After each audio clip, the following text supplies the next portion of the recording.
আমরা আজকে বের হয়েছি জলপেশের উদ্দেশ্যে। এখন আমরা ময়নাগুড়ি শহর পেরিয়ে ইন্দ্রা মোড়ে আসলাম। এখান থেকে জলপেশ মোটামুটি বেশি দূর না। তো ফাইনালি আমরা পৌঁছে গেলাম একদম মেলার মাঠে। তোমরা দেখতে পাচ্ছ প্রচুর লোকের সমাগম হয়েছে। আর এখন আমরা যাব একদম মন্দিরের উদ্দেশ্যে। এখান থেকে মন্দির মাত্র 2 কিলোমিটার। তো দেখতে দেখতেই আমরা কিন্তু পৌঁছে গেলাম শিব চতুর্দশীর গেটে। আর এখন আমি দাঁড়িয়ে আছি একদম মন্দিরের সামনে, এবং মন্দিরটাকে কত সুন্দরভাবে সাজানো হয়েছে বিভিন্ন ধরনের রং বেরঙের লাইটিং দিয়ে। তো কত সুন্দর লাগছে দেখুন। আর এটা হচ্ছে মহাকাল নন্দীর মন্দির।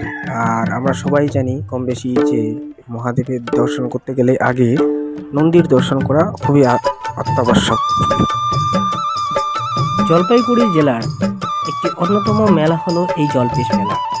এই জলপেশ মেলা প্রতি বছর ফাল্গুন মাসে শিব চতুর্দশীতে অনুষ্ঠিত হয়ে থাকে।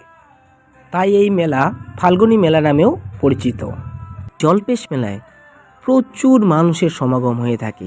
দূর দূরান্ত থেকে মানুষ আসে বাবার দর্শন করতে এবং বাবার মাথায় জল ঢালতে। এবং তোমরা দেখতেই পাচ্ছ প্রচুর লোকের ভিড় হয়েছে এবং তারা সবাই আনন্দ করছে, তারা ফটো তুলছে। তো দেখতে দেখতে আমরা কিন্তু যাওয়ার পথে এখানে দেখতে পেলাম জ্যান্ত মা কালী, মানে বহুরূপী আর কি। তো তাই আমরা মায়ের সাথেও একটু ফটো তুলে নিলাম এবং এখন আমরা আবার মেলার মাঠের দিকে চলে যাচ্ছি। এই মেলার মাঠে প্রচুর দোকান এসেছে, বিভিন্ন ধরনের দোকান এসেছে। মানে এত ধরনের দোকান এসেছে, এত গলি মেলাতে গুণে শেষ করা যায় না।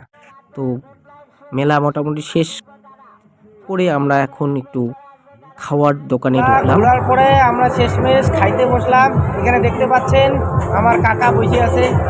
আমার কাকা আঙ্কেল আমার বন্ধুও হয়, ঠিক আছে, কাকা বন্ধু। আমার বিরিয়ানি পছন্দ, তাই বিরিয়ানি নিলাম, কাকা নিল মোগলাই। মেলা ঘুরে কেমন লাগলো কাকা? খুব ভালো। আর কেমন কেমন ধরনের অনুভূতি? খুব ভালো। শুধু খুব ভালো। খাওয়া দাওয়া শেষ করে আমরা বাড়ির দিকে রওনা দিচ্ছি এবং তোমরা দেখতেই পাচ্ছ রাস্তার দুধারে অসংখ্য দোকান। এবং একটা জিনিস দেখে খুব অবাক লাগছে যে রাত 12টা 12:30 বাজে, তবুও এখনও মানুষ আসছে। তো এই ছিল আজকের জলপেশ মেলার কিছু মুহূর্ত। যদি তোমাদের ভিডিও ভালো লাগে অবশ্যই লাইক, শেয়ার, কমেন্ট করে পাশে থাকবেন।